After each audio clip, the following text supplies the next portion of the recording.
Loop functions are some of the most powerful functions in the R language, and they make it kind of very easy to use, especially in an interactive setting.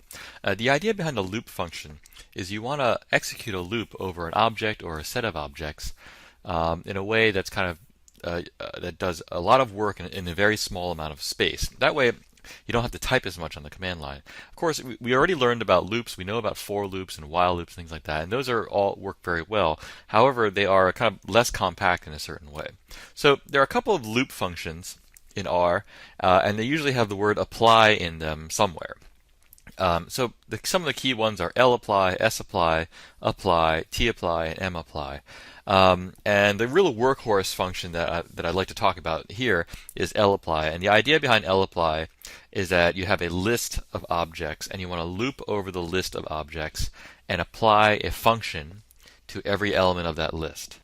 And so it's a very general concept, and it can be used very powerfully to do a lot of computation in just a little bit of typing. sapply is a variant of lapply that simplifies the result. Apply is a function that operates over the margins of an array, so this is very useful if you want to take summaries of matrices or other or higher dimensional arrays.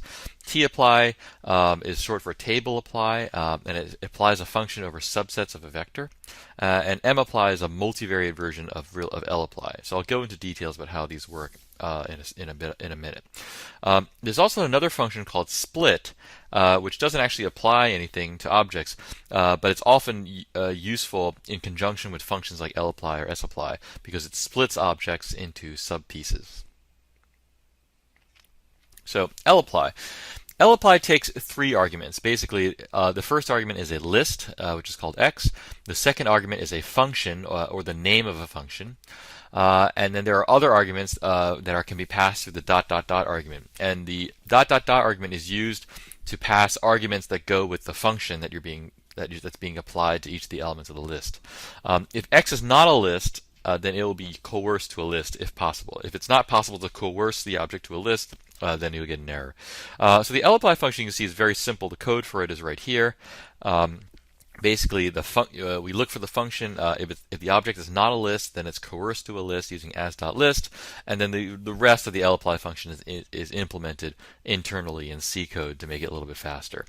So the idea with lapply is that you're going to take this list of things, and remember, a list can contain any number of different types of objects. So they could be vectors or matrices or data frames or whatever it may be, and you want to apply a function to each one of these elements of the list. And that function is going to return something. It may not be the same thing that it originally was in the list. So, for example, it may take as an input as a vector, but then it may return a scalar as a result. So the function is going to return something for every single object in that list, and the return values are going to be assembled in a new list, and that's what lapply is going to return. So lapply, it's key to remember, it always returns a list. What goes in may or may not be a list, but it will be coerced to a list, and what comes out will always be a list. So here's a simple example. I'm creating a list with two elements. The first one's called A, and it's a sequence from 1 to 5. The second one is called B, and it's 10 normal random variables. So now what I want to do is I want to loop over this list of two elements and apply the mean function to each of those elements. So you can see that when I call lapply on x and I apply the mean function, I get another list back, and notice that the list has the same names as the original list, A and B. But now I've got the mean of the first element and the mean of the second element. And so that's how lapply works. Here I've got a slightly more complicated list. I've got 4 elements. And I'm calling lapply to each of those elements, and I'm getting the mean of each of those elements. So now I've got a list with 4 elements. The names are preserved, and notice that, of course, each of the elements of the original list was a vector of a numeric vector of some sort. But what I'm getting back is a vector with just a single number in it for each element of the list. So here's another way to call lapply. Here I'm creating a sequence of x 1 to 4, and I'm calling runif, which generates uniform random variables using random number generator. Now, the first argument to runif is the number of uniform random variables that you want to generate. So if I say runif1, it's going to generate a single random variable. I say runif2, it's going to generate a vector of 2 random variables. So here I'm applying the runif function to the sequence 1, 2, 3, 4.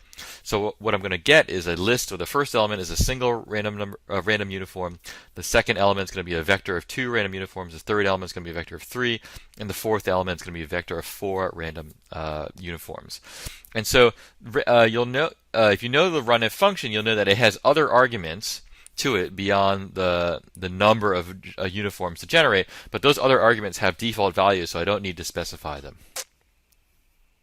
Now suppose I wanted to call the runif function on each one of these elements of x, but I didn't want to just generate a uniform between 0 and 1, which is the default. Suppose I wanted to generate a uniform between 0 and 10.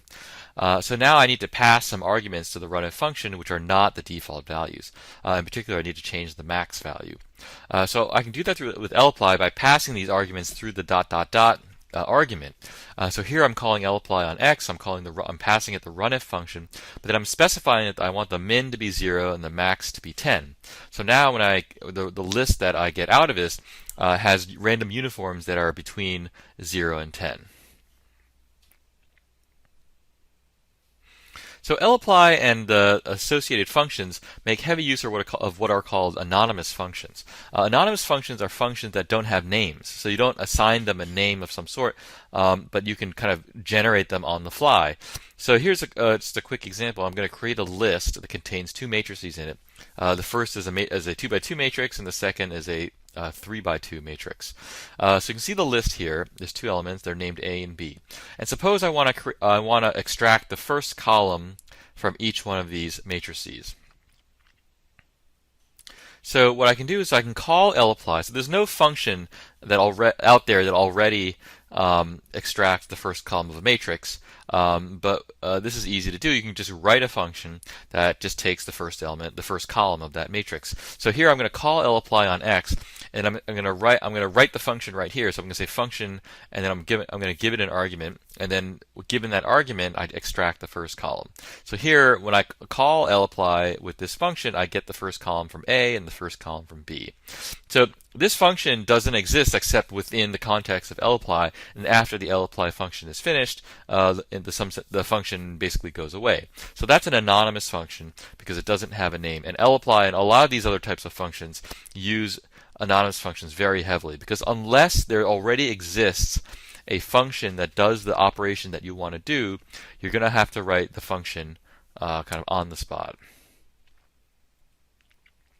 So sapply is just a variant of lapply, and all it does is it tries to simplify the result of lapply if possible. So recall that lapply always returns a list, but sometimes you don't want a list. Sometimes you want something different. So for example, if the result is a list where every element is a length 1, then what sapply will do is that it'll return a vector of all those elements. So usually you don't want a list where every element is a single number, for example.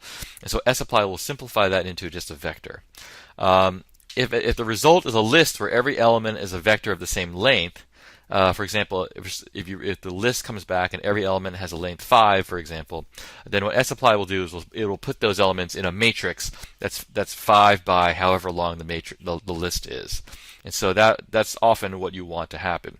But if it can't figure out how to simplify the object when it comes back, for example, if the object has many different types of things that come back, then it won't do anything. It'll just return a list. So here in this example, when I called lapply and I applied the mean to everything, what happens is I got a list back that's of length 4, and every element of the list is a single number. And so it'd be a lot nicer if I just got my list back that was just if I just got a vector back with all these numbers in it. And that's exactly what sapply does. So sapply called on x with the mean function gives me a vector with 4 numbers in it. Of course, if I called mean on the list by itself, that's not really going to work because mean is not meant to be applied to lists, and so you'll get a warning message with NA back.